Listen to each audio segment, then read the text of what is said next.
Secundaria tercer grado. Español. Mi opinión por escrito. Identificar argumentos y maneras de persuadir.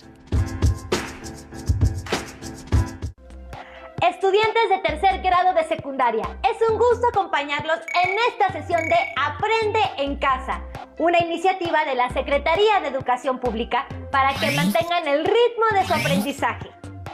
Esta emisión corresponde a la asignatura de Lengua Materna Español, en la que aprenderán a escribir artículos de opinión, argumentando su punto de vista y asumiendo una postura clara sobre un tema.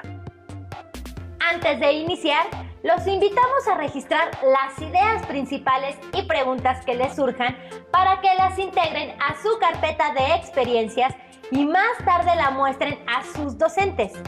¿Están listos? ¡Comencemos!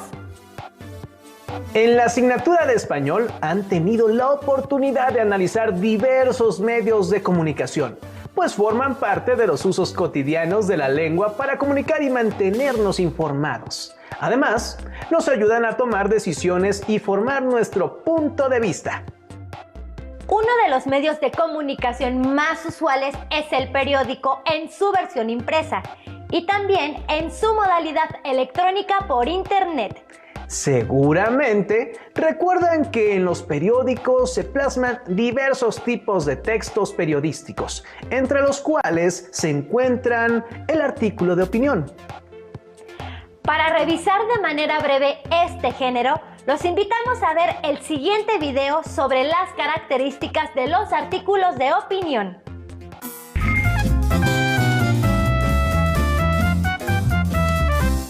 Me encuentro en la Biblioteca Ignacio Cubas del Archivo General de la Nación revisando diversos materiales que tratan sobre estereotipos físicos y trastornos en la alimentación. Encontré artículos periodísticos, reportes de investigaciones, libros de medicina, videos y hasta anuncios publicitarios. Ahora debo identificar los argumentos que me ayuden a sustentar la postura de mi artículo.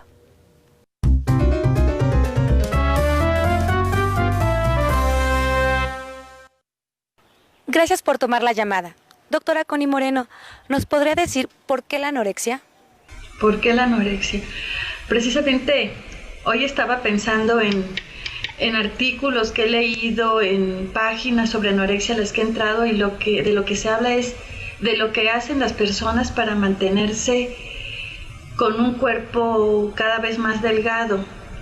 Y eso solamente es glorificar esto que se llama anorexia. Anorexia es una palabra.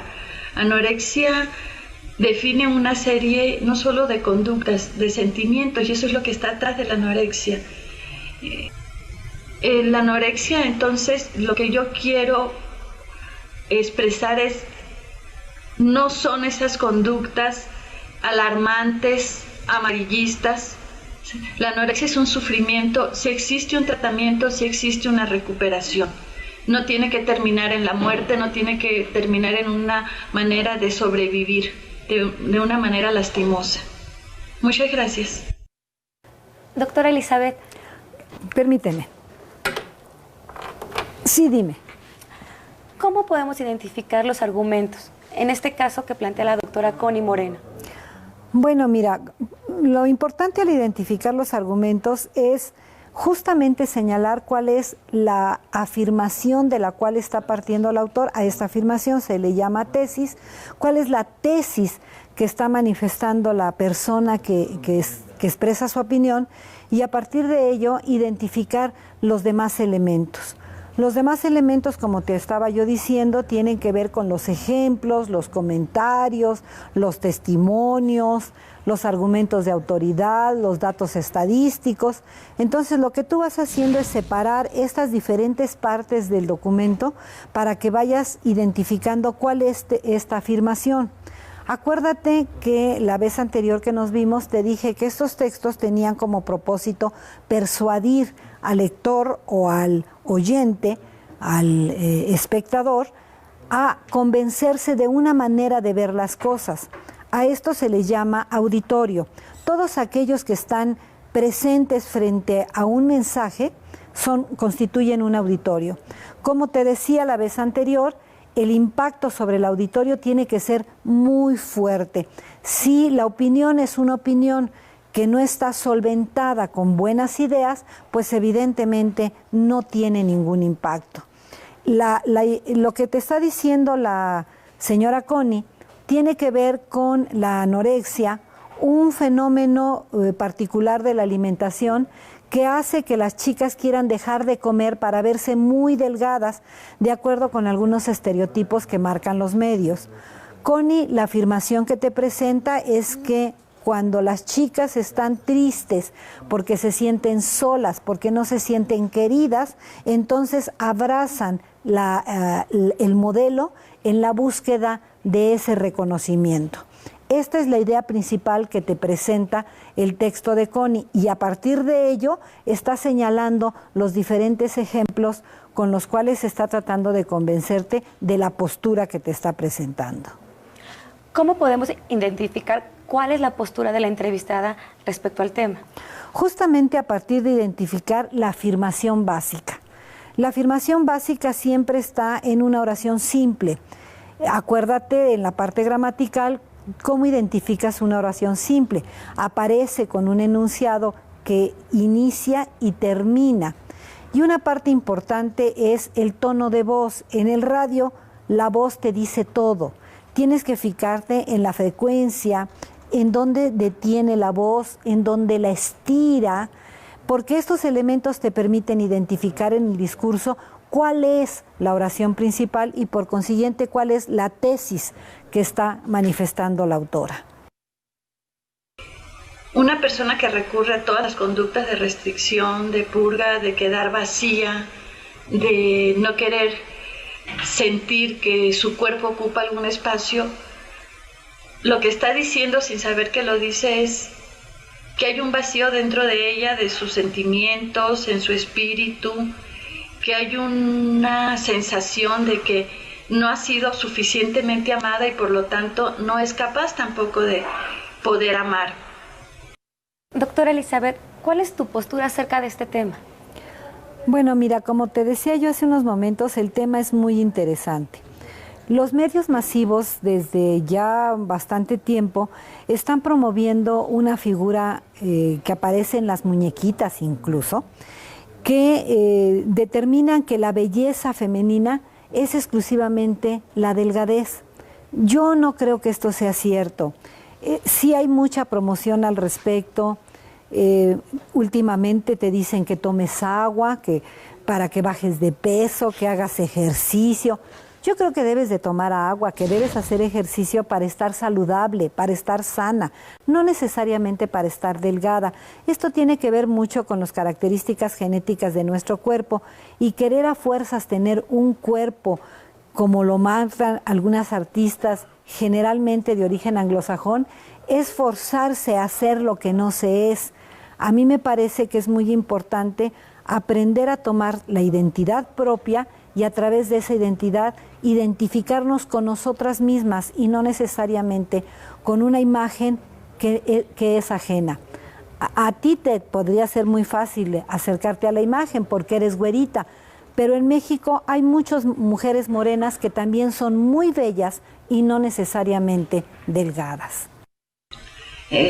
La anorexia, verla desde este punto de vista, desde el sufrimiento, desde una necesidad de amor, es lo único que nos da posibilidad para pensar en que sí hay entonces una recuperación, sí hay un tratamiento.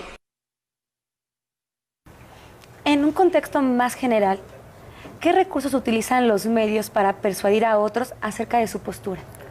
Bueno, mira, en términos generales, tanto con la lengua oral en el radio como en el caso de la televisión, lo que más se usa para persuadir es la imagen. Algunos dicen que una imagen vale más que 1000 palabras, pero también con las palabras se generan imágenes a través de la descripción y de la narración de los acontecimientos que permiten en algún momento dado oír o ver lo que se está mostrando. La imagen va a ser uno de los elementos básicos y entre más dramática sea la imagen tiene más posibilidades de persuadirte.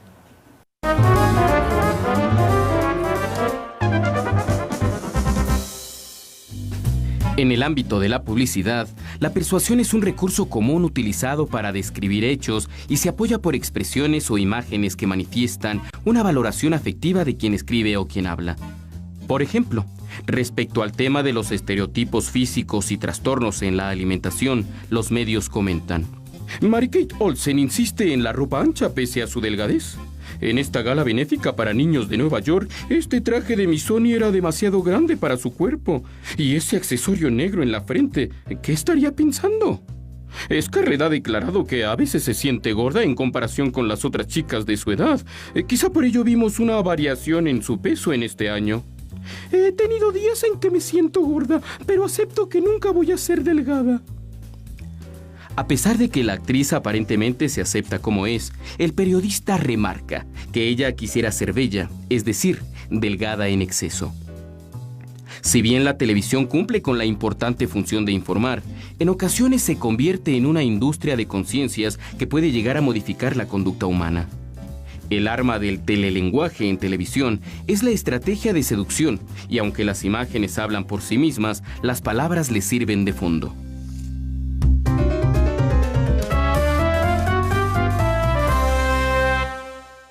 ¿Cómo impacta en las personas el manejo de la información que hacen los medios de comunicación de los asuntos que son un problema social? Bueno, mira, el impacto de los medios masivos de comunicación sobre la población es muy fuerte. Lo que llamamos opinión pública es justamente hacer al otro pensar como yo pienso. La televisión, sobre todo, más que el radio y más que el cine y que incluso la prensa, es la que tiene un mayor predominio en su influencia. Esto es por la facilidad que se tiene para tenerla en casa y mirarla. A veces el periódico hay que comprarlo. El radio no siempre, la música que están colocando en torno a puede ser de mi gusto. Y el cine, bueno, a veces no voy porque incluso cuesta mucho dinero, pero la televisión la tengo ahí en casa. Y con la televisión lo que vamos haciendo es seguir posturas, seguir modas. La televisión te marca una idea como buena y tú quieres seguirla. Te la marca como mala y no quieres seguirla. Va manifestando las modas en todos los sentidos, modas de pensamiento, modas de actitud, modas de tipo de ropa, modas de cortes de pelo. Y conforme tú te vas identificando con esos estereotipos que presenta la televisión, vas deseando ser como ellos. A veces incluso con aquella exageración que tiene que ver el vestuario de un espectáculo, que no necesariamente es el vestuario de la cotidianidad y que sin embargo a veces los muy jóvenes dicen yo me quiero vestir así. Pues muchísimas gracias, Elizabeth, por toda la información que nos diste. Qué bueno, espero que te sea de mucha utilidad. Gracias. Nosotros continuamos. Después de revisar algunos aspectos que utilizan los medios de comunicación para influir en las decisiones de las personas, creo que es muy importante que al revisar la información identifiquemos los recursos que utilizan para persuadirnos. Ahora comenzaré a escribir mi artículo. Se las enseñaré cuando lo termine. Hasta pronto. Como vimos en el video, los artículos de opinión también se encuentran en publicaciones diferentes a los periódicos. Lo que podemos recordar sobre ellos es que tienen una tesis, una serie de argumentos con los que apoyan la idea propuesta, cuya intención es incidir en la perspectiva de los lectores y modificarla para que estén de acuerdo con la postura del articulista. Y por último, la conclusión. Pero, ¿cómo hacen los articulistas para argumentar y persuadir a otros? ¿Cómo saben qué información poner en el argumento para que constituya un elemento que ayude a generar un cambio de postura en el lector? Para averiguarlo, veamos un video con el tema de recursos retóricos para persuadir. Les recomendamos tener a la mano lápiz y papel para que tomen nota de algunas estrategias que se presentan, ya que les servirán para mejorar su escritura de artículos de opinión.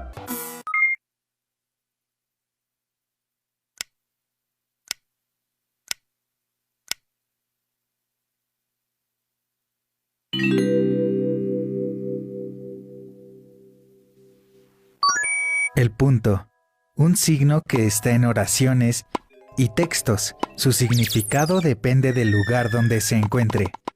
Cuando detiene el tráfico de oraciones y ordena el flujo de ideas, se trata del punto y seguido.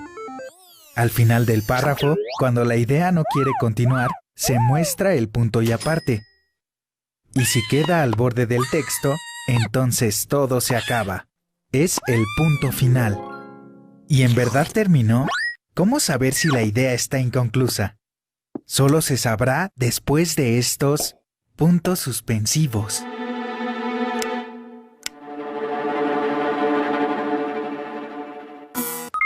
Los invitamos a leer varios artículos de opinión de temas de actualidad. Por ejemplo, Viva la vida, los sueños en Ciudad Juárez, del artista francés Edmond Boudoir. Además de los argumentos, ¿de qué otra forma busca convencer el autor de su postura?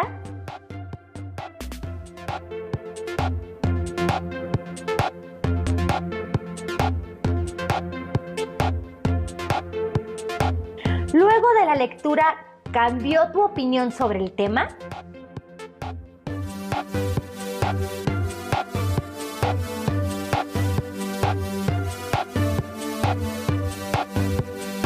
Los invitamos a escribir sus reflexiones sobre lo que hizo el articulista, tanto si los convenció o no, para que las guarden en su carpeta de experiencias y después puedan comentarlas con su docente. Esperamos que esta sesión haya sido útil para continuar con su aprendizaje en casa. ¡Nos vemos en la próxima!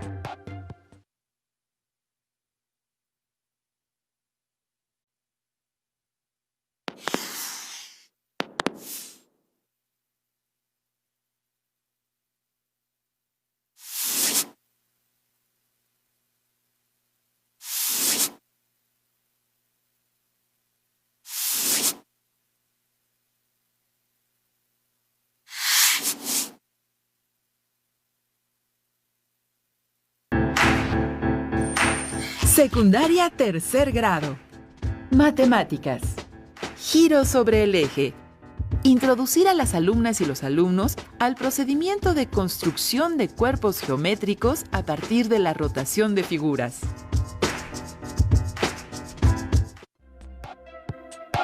¡Qué gusto saludarlas y saludarlos nuevamente en una emisión más de Aprende en Casa! Antes de iniciar, deseamos destacar que en estos momentos, en el marco de la contingencia actual, la vida ha cambiado en muchos aspectos. Por ejemplo, en la manera de estudiar. Por ello, es un placer que nos acompañen en cada una de nuestras sesiones desde su hogar. Esta etapa les representa una nueva forma de unirse a su familia y a sus seres queridos. Por tal razón, es necesario que practiquen su tolerancia para con las personas que les rodean. Y para lograr esto, es fundamental que sean empáticas o empáticos. Es decir, que se pongan en los zapatos de la otra persona. Además, es una excelente oportunidad para que practiquen el aprendizaje colaborativo con su familia, lo que les permitirá reforzar todo lo que aprendan día con día y comprobar que hay muchos caminos para que lleguen al conocimiento. Este momento dejará huellas muy importantes y positivas en su vida. Por ello, la Secretaría de Educación Pública ha concebido Aprende en Casa, una nueva forma de aprender. Cabe resaltar que aunque podría parecer sencillo, aprender desde casa es todo un reto, por lo que es muy importante que sean disciplinadas y disciplinados y que cumplan con los horarios de clases. Así es, tengan presente que es muy importante que cada sesión preparen y enriquezcan su carpeta de experiencias, pues cuando regresen a su escuela, todo lo que hayan avanzado en esta etapa les servirá para su proceso educativo. Estas sesiones les serán de mucha ayuda para su crecimiento personal, para fortalecer su aprendizaje y para que se encuentren completamente preparadas y preparados cuando retomen su vida cotidiana y regresen a su escuela. Tengan a la mano papel y lápiz para que escriban sus dudas y tomen notas. Ahora que ya tienen todo listo, ¡empezamos! En esta sesión analizarán lo correspondiente a las características de los cuerpos al girar sobre un eje, ya sean estos un triángulo, un rectángulo, un semicírculo o un rectángulo. Pero vayamos por partes. Para entrar en materia, respondan la siguiente pregunta. ¿Qué viene a su mente cuando escuchan sólidos de revolución? Tomen un poco de tiempo para imaginar la mayor cantidad de respuestas posibles. Las y los invitamos a ver el siguiente video y a responder la pregunta. ¿Qué son y para qué les sirven los sólidos de revolución?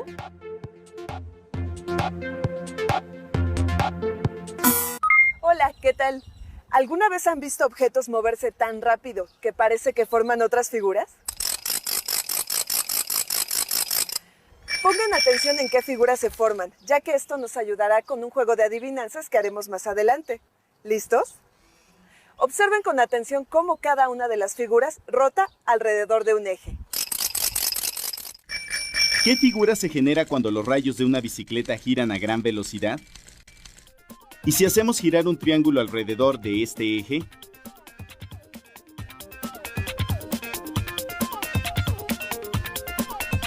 ¿Y un rectángulo tomando como eje uno de sus lados?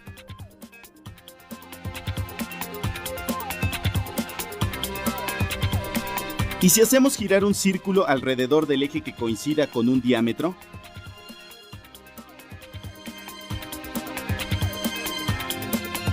A los cuerpos generados cuando giramos algunas superficies planas alrededor de un eje se les llama sólidos de revolución. ¡No! De esa revolución no. Revolución también significa vuelta o giro. Por eso a estos cuerpos se les llama cono de revolución, cilindro de revolución o esfera de revolución.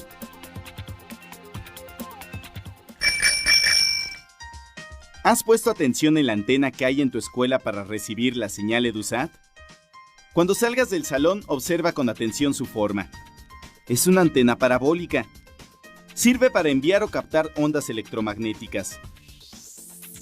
Las hay de todos tamaños y tienen diferentes usos. Para emitir y recibir señales de televisión, de comunicaciones vía satelital o de radares. Para captar o enviar ondas de sonido o para transmitir datos desde sondas espaciales. Las hay muy grandes como los radiotelescopios que, recibiendo ondas de radio, nos permiten conocer mejor el universo. O los radares que nos permiten captar el movimiento de objetos como aviones o barcos y sirven incluso para captar el movimiento de las nubes y así predecir fenómenos meteorológicos. Una antena parabólica se construye a partir de una forma básica, la parábola, de ahí su nombre. ¿La recuerdas? Cuando tiramos una piedra o pateamos un balón, el objeto lanzado describe a lo largo de su trayectoria una curva que se llama parábola.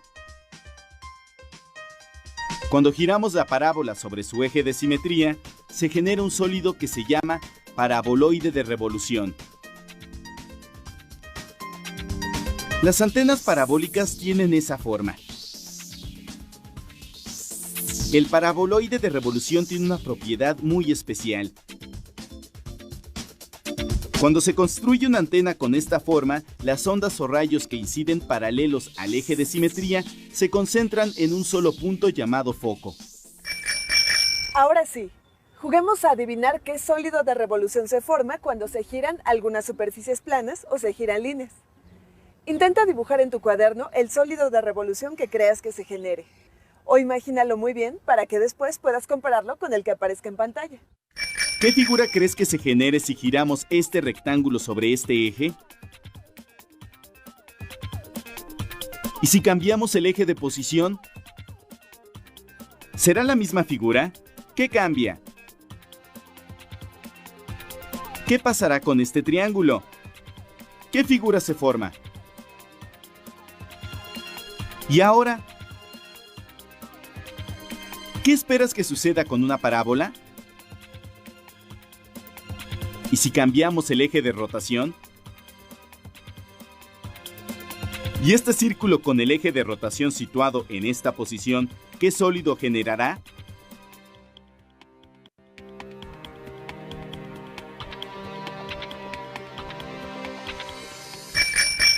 Ahora veamos si le atinaste a tus respuestas. Observa con atención el tipo de sólido de revolución que se genera en cada caso.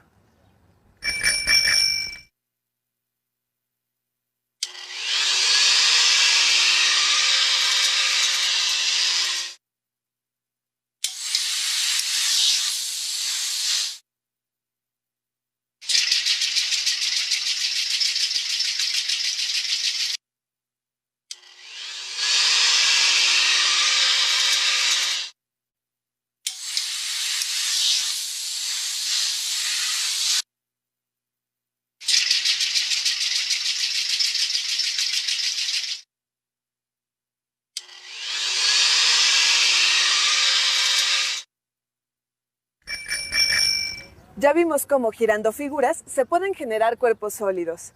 Ahora surge un nuevo problema. ¿Cómo podremos construir desarrollos planos que nos permitan armar estos cuerpos sólidos? ¿Se te ocurre alguna idea? ¿Imaginas cómo se armarán las latas de comida y los conos para helados? Tal vez esto te ayude. En esta ocasión construiremos el desarrollo plano de un cilindro. Para esto utilizaremos una lata, que destaparemos por los dos lados. Ahora cortaremos lo que nos queda de la lata con estas pinzas. Observa los componentes de la lata.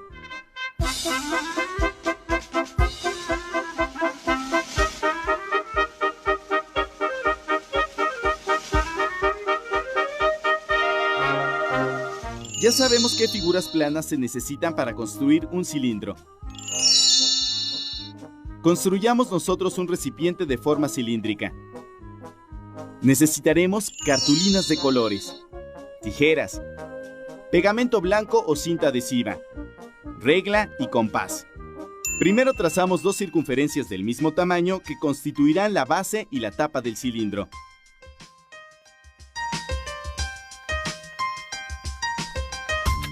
Después tenemos que formar un rectángulo para construir la pared lateral. Pero con mucho cuidado, pues una pareja de lados paralelos definirá la altura del cilindro y el otro par deberá embonar con las tapas. Así que tenemos que calcular el perímetro de las tapas. ¿Recuerdas cómo hacerlo? Claro, se obtiene mediante la fórmula pi por diámetro. Así que debemos construir un rectángulo que tenga como lado 31.4 centímetros y la medida que escojamos para la altura, que puede ser 15 centímetros. Ahora sí, podemos construir nuestro desarrollo plano. Recuerda dejar unas pestañas para poder pegar después de que recortemos nuestro molde. ¡Perfecto! Ahora te toca a ti pensar cómo se puede construir el desarrollo plano de un cono. Gracias. Hasta la próxima. Entonces, los sólidos de revolución pueden servir para elaborar recipientes, estructuras, piezas para herramientas y muchas otras cosas más. ¿Sabían eso? ¿Qué otros usos podrían encontrar? Además, se obtienen al rotar una figura sobre su propio eje. Las y los invitamos a ver el siguiente video y a saber cómo pueden generar una esfera al girar un semicírculo. ¿Para qué sirve generar una esfera al girar una semicircunferencia sobre su eje?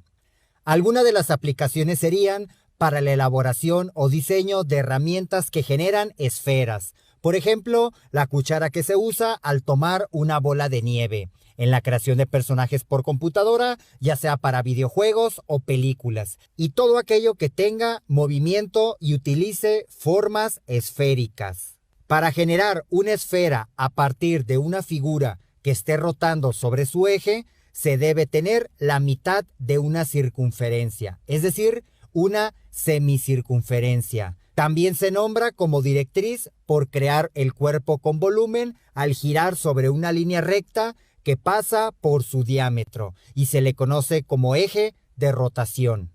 Al hacer un giro completo, ya sea en sentido de las manecillas del reloj o en el sentido contrario, es como se obtiene una esfera. Es importante mencionar que el radio de esta semicircunferencia será el radio de la esfera. Es decir, si el radio es de 10 unidades, entonces el radio de la esfera también será de 10 unidades. ¿Qué les pareció esta forma de generar una esfera? ¿De qué otra manera podrían generarla? Ahora, las y los invitamos a ver un ejemplo de cómo pueden generar un cilindro partiendo de un rectángulo.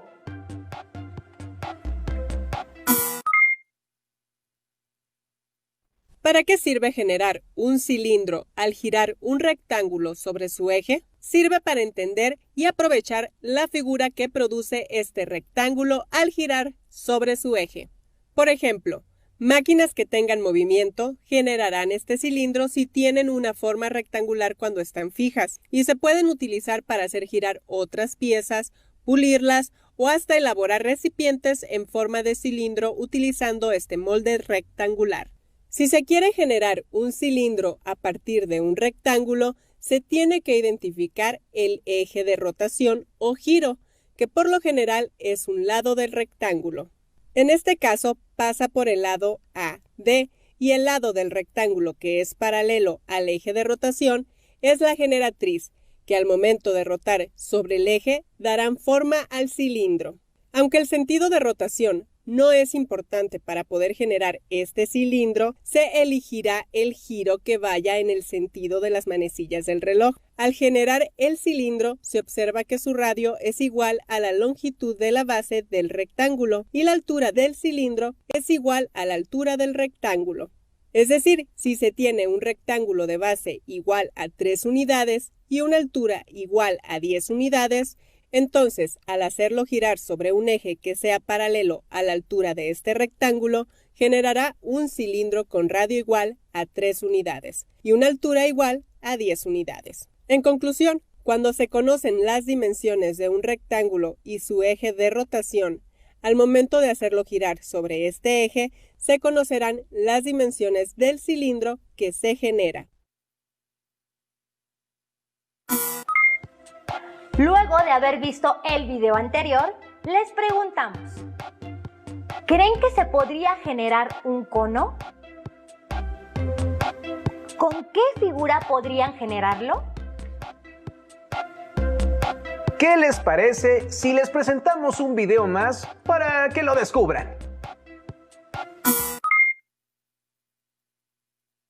¿Para qué sirve generar un cono al girar un triángulo o rectángulo sobre su eje? Sirve para aprovechar esta figura en la elaboración de moldes para recipientes, estructuras artísticas o hasta en herramientas que necesitan una forma con punta afilada para hacer excavaciones, por mencionar algunos. Se tiene un triángulo rectángulo ABC, el ángulo recto se localiza en el vértice B y se toma como eje de rotación el cateto que se encuentra en el lado AB. Esto deja a la hipotenusa del triángulo como la recta generatriz, ya que al momento de hacerlo girar dará forma al cono. Es decir, al girar sobre este eje de rotación, ya sea en el sentido de las manecillas del reloj o en el sentido contrario, se generará un cono. El radio de la base circular de este cono será igual al lado BC del triángulo ABC y su altura será igual al lado AB. Es decir, si se tiene un triángulo rectángulo con base igual a 7 unidades y altura igual a 22 unidades, al hacer girar este triángulo rectángulo sobre su eje de rotación que pasa por la altura de este triángulo, entonces generará un cono con radio igual a 7 unidades y altura igual a 22 unidades. En conclusión, al tomar como eje de rotación la altura de un triángulo rectángulo, generará un cono con radio igual a la base del triángulo y también una altura igual a la del triángulo. Una vez que se tienen estos datos, al conocer las dimensiones de un triángulo rectángulo, al momento de hacerlo girar, también se conocerán las dimensiones del cono generado. Terminamos con los ejemplos. Ahora, con materiales que tengan a la mano en su casa, intenten replicar las figuras que vieron en los videos. Posteriormente, respondan las siguientes preguntas.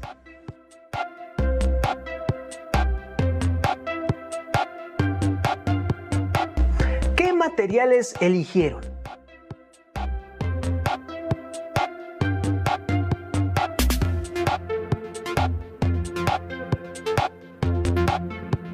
¿Qué figuras formaron?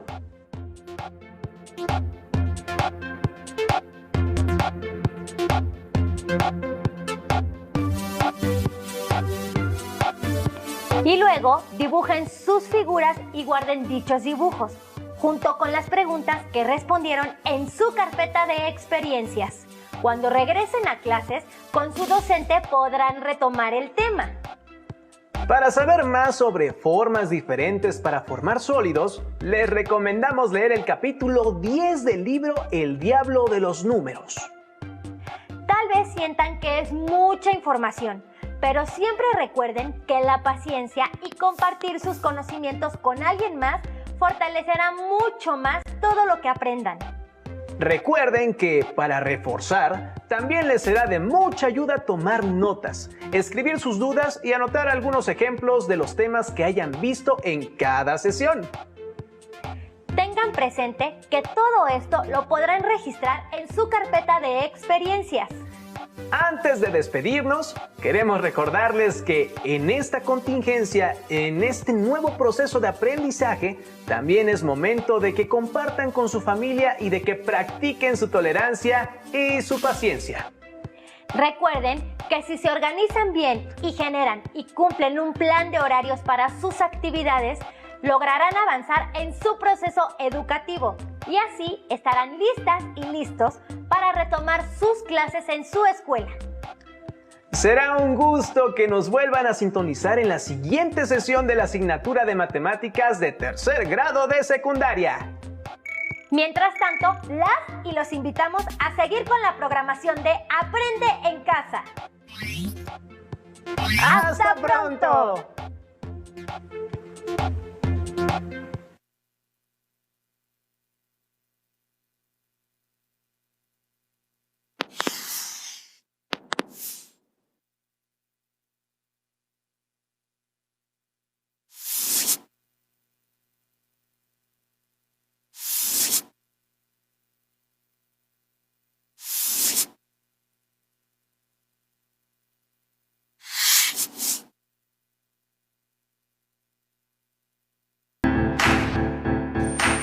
Secundaria tercer grado. Formación cívica y ética. México, nación multicultural. Comprender la identidad nacional como un proceso histórico en el que participan grupos culturalmente diversos. ¿Cómo están, alumnas y alumnos de tercer grado de secundaria? Les damos la bienvenida a la programación de Aprende en Casa, un espacio dedicado a su preparación académica. Una propuesta diferente para que ustedes se acerquen desde su hogar a los contenidos de las asignaturas y áreas de tercer grado. Los temas abordados en estos programas les serán de mucha ayuda en su crecimiento y desarrollo personal, así como para estar listos en el momento que termine la contingencia y regresemos a la escuela. Antes de iniciar, no olviden tener a la mano hojas y lápiz para registrar sus reflexiones, preguntas y notas. Al finalizar la sesión, guarden sus anotaciones en su carpeta de experiencias. Ahora sí, comencemos. El tema que trataremos en esta ocasión es la identidad nacional, con el propósito de fomentar el respeto y valoración de la diversidad y pluralidad cultural que enriquecen a México. En estos momentos, fortalecer la identidad nacional adquiere gran importancia en un contexto donde enfrentamos grandes retos. Para salir adelante como sociedad, Es importante fortalecer los valores, actitudes y motivaciones que nos definen como país y que nos han permitido superar las adversidades en distintos momentos de nuestra historia. Es por ello que se les invita a reflexionar sobre la identidad nacional como un proceso histórico, político, cultural y social que dio origen a la nación mexicana. Una identidad nacional que reconoce la diversidad entre las personas, grupos y pueblos, que valora sus costumbres y tradiciones, su historia y todo aquello que nos permite identificarnos como mexicanos. Para crear una mejor sociedad, es necesario apreciar nuestras fortalezas como nación, hacer a un lado aquello que nos daña y afecta la integridad de los individuos y de la sociedad en su conjunto. Procuremos reconstruir una identidad nacional fundada en la tolerancia, empatía y solidaridad con aquellos que más nos necesitan, como ya lo hemos demostrado en las catástrofes naturales que han afectado el territorio nacional. Para saber lo que piensan los adolescentes con relación a lo que tenemos en común los mexicanos y qué caracteriza nuestra identidad nacional, los invitamos a ver el siguiente video. Recuerden que mientras lo ven pueden hacer sus anotaciones para llevarlas más tarde a su carpeta de experiencias. ¿Qué nos hace ser mexicanos? El lugar en que vivimos. Recordar los hechos que construyeron a nuestra nación. Ejercer nuestros derechos y obligaciones. Reconocer los símbolos que nos identifican como nación. Nuestra nación está conformada por personas con quienes compartimos, entre otras cosas, un territorio, nuestra historia y algunas costumbres. ¿Pertenecer a una misma nación nos hace ser iguales?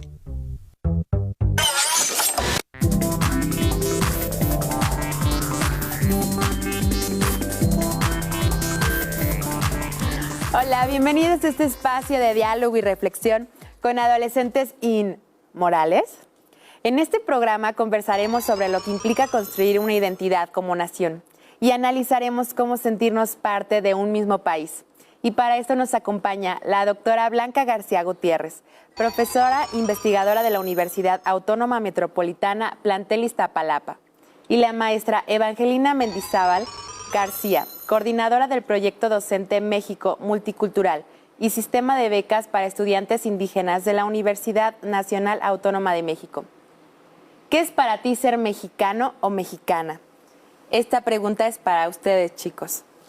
Bueno, para mí ser mexicana es muy importante, ya que tenemos una gran diversidad de folclore, tradiciones y todo eso. Entonces es muy importante sentirnos orgullosos de ser mexicanos porque tenemos varias culturas, tradiciones y no todas estas las tienen otros países. Somos un país con más tradiciones. Para mí ser mexicano es un orgullo, ya que nuestro país es uno de los más ricos en cultura y no nos deberíamos de avergonzar si México es un país con muchos problemas de los que tiene, sino nos deberíamos sentir orgullosos por lo que hemos hecho y nuestra cultura y nuestras tradiciones.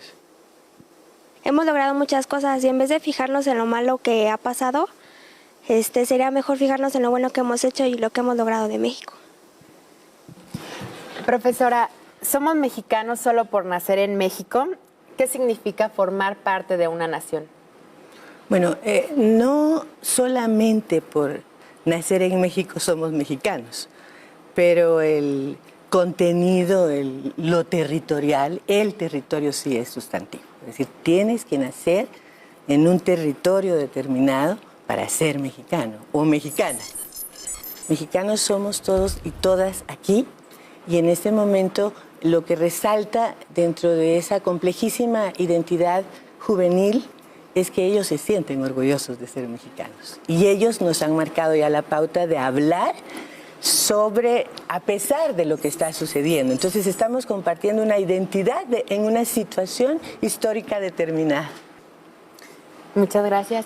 Profesora, su opinión. Bueno, yo creo que es una pregunta muy pertinente y que puede tener muchas respuestas.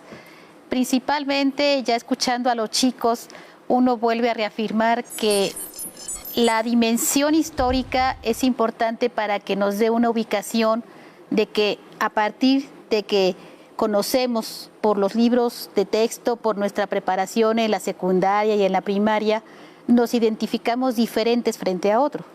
Pero por otro lado también es pertinente porque nos damos cuenta de que sentimos que pertenecemos a un espacio geográfico, pertenecemos a una cultura en común y sobre todo que tenemos una lengua que nos identifica y nos permite encontrar ideales o nos permite encontrar formas de ver la vida de manera similar. ¿Qué nos identifica a quienes formamos parte de México? Esto es para ustedes, chicos.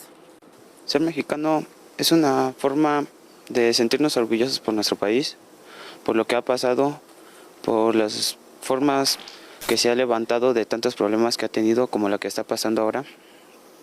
Y sobre todo es estar orgulloso de nuestra nación por todo lo que ha pasado, todo lo que hemos hecho, porque nuestros padres han estado orgullosos también de ser mexicanos.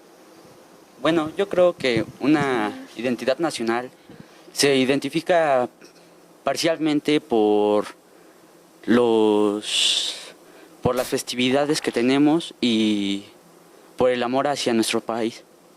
¿Cómo se construye una identidad nacional?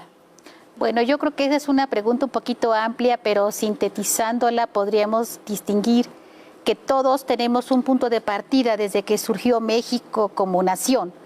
Y sabemos que a partir de 1821 México inicia un camino nuevo, diferente al que se había creado con España, y empieza a crear su propia identidad. Está en la búsqueda, que ese es el reto que tuvimos durante el siglo XIX y lo afianzamos durante gran parte del siglo XX. En segundo, tenemos testimonios simbólicos, como ya mencionaron, que son como formas de identificar que la gente, aunque no haya ido a la escuela o conforme va creciendo en la enseñanza, en la primaria y en la secundaria, identifica, por ejemplo, los símbolos patrios del escudo nacional, de la bandera y sobre todo de las festividades cívicas. Y conforme vamos distinguiendo estas festividades, nos van dando la pauta de cómo se fue construyendo México, políticamente hablando. También aprendemos cómo se construye a través de la dimensión territorial, que fue muy significativa, en donde la gente sabe en qué espacio geográfico se desarrolló, pero también aprendemos a discernir o a entender que hay diferentes formas de transformación de ese proceso histórico entre las grandes ciudades, las pequeñas poblaciones, las diferencias étnicas que hay y que se conformaron desde la conquista. Y esto lo hemos aprendido a través del tiempo, es un proceso en algunos momentos difíciles porque la identidad es encontrada a través de intervenciones extranjeras que tuvimos durante el siglo XIX y la más importante fue la norteamericana en 1847, cuando el país se vio mutilado geográficamente y políticamente se sintió derrotado y eso reforzó la identidad. ¿Su opinión? Podríamos pensar que fue una construcción identitaria distinta la que se dio después de la Revolución Mexicana. Es decir, se conservan elementos originales, pero después de la Revolución hubo que rehacer muchas cosas. Yo a veces pienso que la identidad es como una rosa, ¿sí?, con muchos pétalos. ¿Sí? Tenemos identidad del barrio de donde nacimos, de la familia de donde venimos, identidad de lo que nos contestaron los padres a nuestras primeras preguntas. Así se va conformando la identidad. Son muchas capas, ¿sí? Hay identidades en resistencia e identidades absolutamente pasivas y convencidas que el camino por el que estamos caminando como nación mexicana es el camino correcto. Ese concepto de identidad que nos habían venido ayudando a conformar y que estamos en una ruta civilizatoria, que estamos ya en una nueva clave civilizatoria, construyendo ya las nuevas rutas, porque parece ser que todo aquello que nos dijeron que éramos, ya no estamos siendo. Como hablo después de haber hablado de la Revolución Mexicana. Fue una gran historia, se construye el partido político más importante, creo más de 70 años en el país, Entonces ya es tiempo de que empecemos a hablar de esta identidad en la cual los jóvenes como ustedes está conformada de otra manera. Gracias. Chicos, esta es una pregunta para ustedes. Para identificarnos como mexicanos o mexicanas, tenemos que parecernos, y si es así, ¿en qué? Bueno, en ningún otro país van a encontrar a alguien que se parezca a los mexicanos. Pues nuestro carácter es muy diferente a los de los otros lugares del mundo. Bueno, yo pienso que cada mexicano obviamente tiene su forma de pensar distinta, pero yo creo que en lo que sí nos parecemos es en amar a nuestro país. Una tradición tan grande porque no vamos a pensar lo mismo que los peruanos, que los chilenos o cualquier otro país, otras personas. Nosotros pensamos muy diferentes porque pues, nuestra revolución fue muy distinta a la de ellos. Bueno, para mí sería que nos distingue porque pensamos diferentes, tenemos diferentes costumbres, pero también tenemos que valorarlo, tenerlo inculcado en nuestra vida y querer mucho a nuestros símbolos patrios también. No tenemos nada en parecido, nada más que somos mexicanos porque nadie es igual a nadie. A pesar de que vayas a otro país o a otro lugar, nadie va a ser igual a ti. Entonces, yo siento que nada más lo que nos tiene en común es que somos mexicanos. Uno de los grandes retos de una nación es la diversidad de culturas, de creencias, de formas de imaginar el futuro común. En este sentido, ¿es posible construir una identidad nacional siendo tan distintos como lo somos en México? Profesora. Yo considero en primera instancia que sí es factible a partir de dos elementos fundamentales. Uno, como ya he mencionado y lo han reforzado los chicos, es que tenemos un origen cultural que nos permite identificarnos como algo que nos pertenece a través del tiempo. Desde un México prehispánico a un México contemporáneo del siglo XXI. En segunda instancia, siempre ha existido la diversidad de opiniones, de creencias, pero eso ha sido un proceso que se ha ido subsanando a través del tiempo. Y para eso son los procesos revolucionarios o las etapas de crisis social o las formas en donde nos permiten reflexionar qué tenemos en común hoy en día. Y hoy en día pues tenemos una pluralidad de opiniones, lo cual enriquece una historia nacional. Y es un proceso histórico que se da en todos lados. Los países europeos, como en Asia, también existen ciertas divergencias, pero siempre hay parámetros o puntos en común que los vincula. Y eso es los que debemos de mantener, creo yo, considerados para nuestra participación y reflexión. Su opinión, maestra. A mí me parece que estamos en plena construcción, repito, de nuevas rutas civilizatorias. Esto quiere decir, no ha sido tan fácil construir esa relación entre las diversas culturas. Yo creo que el proceso de deconstrucción de la historia que nos queda bien en esa construcción de Estado, nación, ¿sí?, es lo que nos hace permanecer cercanos. Muchas gracias, gracias a las especialistas, a los chicos, a todos por acompañarnos a este que es tu espacio de Adolescentes in Morales. Nos vemos en la próxima.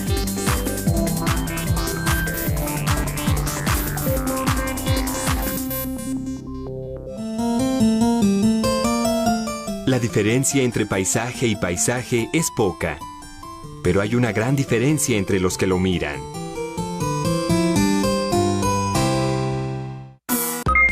Es posible que cuando respondemos a la pregunta ¿qué nos identifica como mexicanos?, hagamos referencia a las tradiciones, costumbres, fiestas o símbolos que nos distinguen. Sin embargo, ser mexicano es, además de lo mencionado, valorar que tenemos una historia común, una forma de gobierno que garantiza el ejercicio de libertades y los lazos que compartimos con los pueblos originarios. Puede decirse entonces que la identidad nacional es la afirmación de lo que somos como pueblo, que nos brinda identidad ante otras naciones. Como mencionan los adolescentes en el video, somos un país que debe sentirse orgullosa por su historia y cultura que, al igual que otros pueblos, tiene problemas que deberán superarse. Y para ello, habremos de recurrir a los valores que nos caracterizan como mexicanos.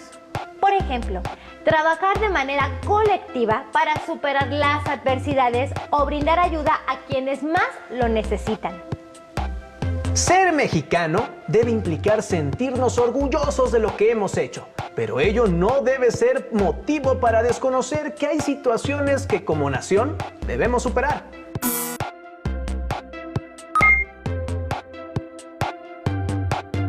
En algún momento se han preguntado, ¿cómo podemos los adolescentes colaborar en la construcción de una nueva identidad nacional que recupere lo que hemos sido como nación?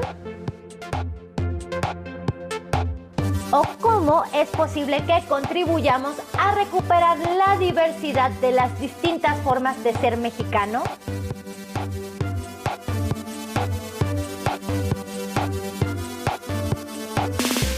Además, ¿cómo queremos vernos a futuro y cómo deseamos que nos vean las demás naciones? Es un gran reto que vale la pena reflexionar.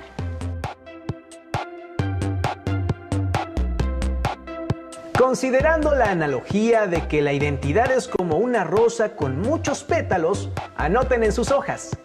¿Cuáles serían los pétalos que los identifican como mexicanos?